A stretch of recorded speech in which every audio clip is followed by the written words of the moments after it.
ગુજરાતભરના તાજા અને સચોટ સમાચાર મેળવવા માટે અમારી રાષ્ટ્રીય સમાચાર ચેનલને સબસ્ક્રાઇબ કરો અને બેલ આઇકન પર ક્લિક કરો।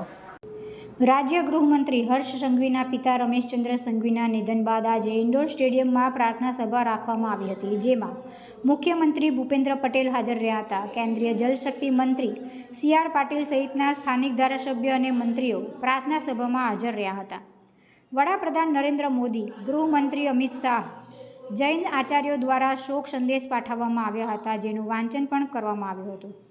રાજ્ય ગૃહમંત્રી હર્ષ સંઘવીના પિતાના નિધન બાદ પ્રાર્થના સભામાં શહેરના પ્રતિષ્ઠિત આગેવાનો, રાજકીય આગેવાનો તેમજ સંતો મહંતો પણ હાજર રહ્યા હતા। સીએમ ભૂપેન્દ્ર પટેલ 20 મિનિટ જેટલો સમય રોકાયા બાદ ફરીથી ગાંધીનગર જવા માટે રવાના થયા હતા। હર્ષ સંઘવીના મજૂરા વિધાનસભા વિસ્તારમાંથી મોટી સંખ્યામાં લોકો હાજર રહ્યા હતા। ઇન્ડોર સ્ટેડિયમ ખાતે 3 વાગ્યાથી 5 વાગ્યા સુધી પ્રાર્થના સભામાં લોકો રોકાયા હતા। મુખ્યમંત્રી કાર્યક્રમમાં હાજર રહ્યા હોવાથી ચુસ્ત પોલીસ બંદોબસ્ત ગોઠવાયો હતો। તુલસી શર્મા સાથે રાષ્ટ્રીય સમાચાર, સુરત।